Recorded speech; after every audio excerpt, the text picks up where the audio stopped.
Red Bull have failed to meet the expectations out of the RB20's performance, and it looks like the car is not nearly where they thought it would be after the first half of the season. After winning the first 5 venues, the issues that started at Miami couldn't have been predicted at this scale from the Milton Keynes squad. But with the departure of Newey and Wheatley, as well as the internal power struggle in Red Bull, is the damage beyond repair? And if so, is Max the next one to leave the team for a more stable environment? It's safe to say that 2024 is anything but a finished season in terms of the competition, and now that McLaren and Mercedes have caught up Red Bull with huge steps, the question needs to be asked: is the Austrian team under threat of falling down multiple places in the Constructors' Championship?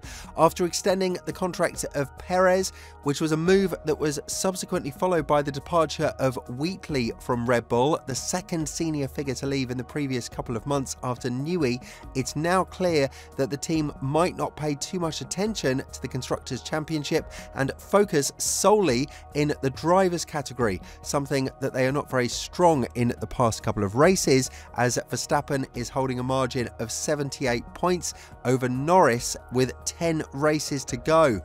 But the RB20's performance is very unlikely to be superb as it was in the first 5 races, which was something that the majority of the F1 world expected on tracks like Silverstone, Hungary and even Spa, despite the amazing qualification from Verstappen and the 10th-place grid penalty. This is something that Pierre Wash has opened up about, stating that the car is definitely not where they would want it to be, and with half the season under its way and teams like McLaren and Mercedes still looking to find promising results out of their cars with new upgrades, this is definitely not good news for Red Bull. Talking about this matter to a greater extent, Wash said, "I would say our car is not really where we want it to be. We improved compared to last year without doubt, but we didn't deliver what we expected in some areas, especially in the high-speed corners. We expected a little bit more than what we have.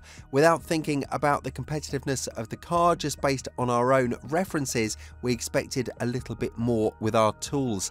In medium speed and low speed, we improved quite a lot compared to last year. We were a little bit weaker in the high speed corners compared to last year relative to the competition. In curb riding, we are clearly weak, but we were already weak here last year. I think we didn't make the improvement we expected in that aspect." Obviously, there is still work to be done from Red Bull, but as of now, the situation is loud and clear. They do not have what it takes to compete with McLaren and Mercedes based on the car itself, and if it were not for Verstappen and his driving skills, we very much doubt the team would even be in this position right now. Of course, we must not forget the dominance that the team did have in the first 5 races of the season up until Miami, which is now probably the only reason why Verstappen is still so far ahead of Norris in the Drivers' Championship, combined with the fact that McLaren weren't the sharpest when they needed to be with the strategy, as they had more or less the fastest car in the races since Miami. Be that as it may, Wash also pointed towards the lack of proper facilities as well as the correlation issues, something that Mercedes have also faced when they were chasing performance with a design that is similar to the one of Red Bull now. As Pierre continued, "I think some of the aspects can be linked to the correlation. We are using quite an old wind tunnel, and it can also be linked to the reduced capacity due to our position in the championship, and maybe also the fact that this is the 3rd year with this type of regulation." But nevertheless, it's safe to assume that some of these issues come back because of the lack of correlation that Red Bull members had between them regarding the car's direction. Adrian Newey spoke loud and clear about some of the aspects of the car, especially the ones revolving around the cooling of the car, saying that there are some things that he doesn't specifically like and they won't be fixed in this year but rather in the next one. Unfortunately for Red Bull, they can't count on Adrian's input anymore, and whether it's a coincidence or not, the team's downfall did start right after Newey decided to part ways with the team. But according to Wash, it's nothing to do with Adrian, and it's just a rough patch that they will go through together as a team.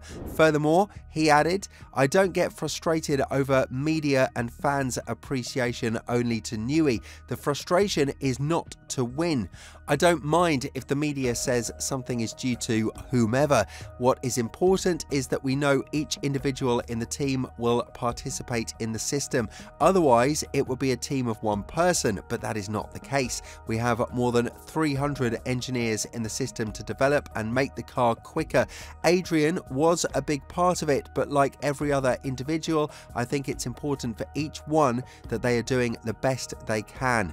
It's not just Wash who believes that the team is in danger of losing the #1 spot in the Constructors' Championship, as Horner also stated that the next 18 months are going to be full of close racing between 3 or 4 teams on the grid, as we cannot write off Ferrari either.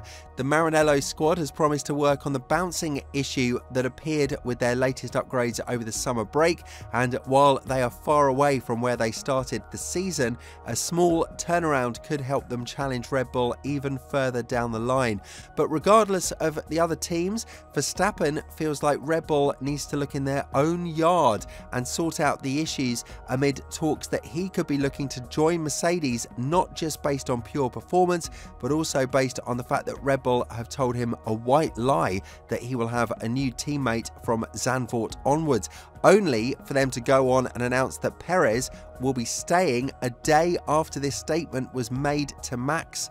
Elaborating on what would be the best solution for Red Bull right now, Max talked about the option of reverting to the old specification of the RB20, the one from the first 5 races and the one that didn't get all of the upgrades, which turned out to be not nearly as profitable in terms of performance. As the 3-time world champion said, "We are not done with the car, but I think it's good for us to analyse everything for a while. Of course, I don't want to say whether we went down the wrong path from Shanghai onwards, but we are going to look at everything and analyse where it all mattered, what the upgrades did to the car.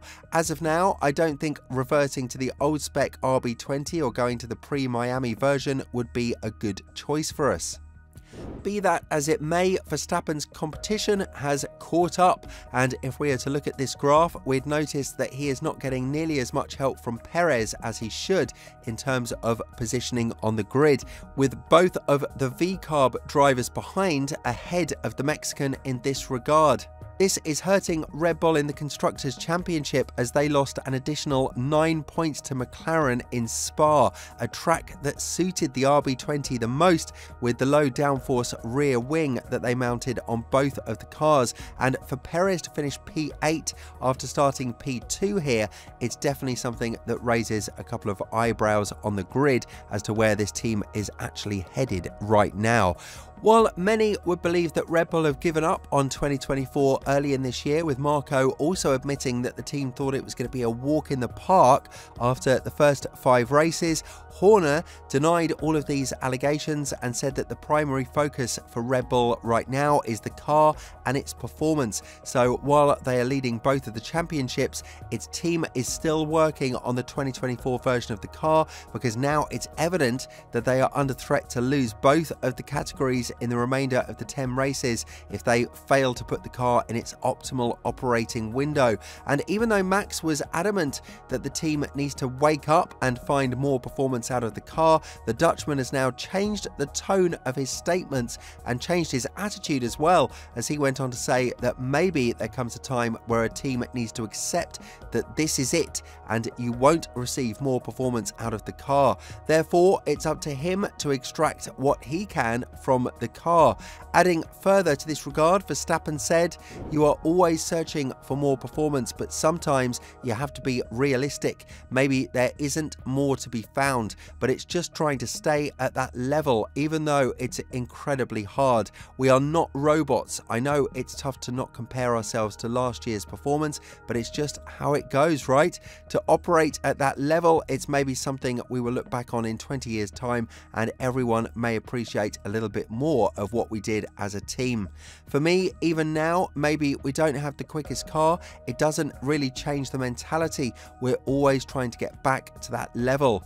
With all this in mind, do you think that Red Bull have dropped the ball with the RB20? And more importantly, do you see them losing at least one of the 2 championships this year? Let us know in the comments below, and once you've done that, have a look at the video that's appearing on your screen right now.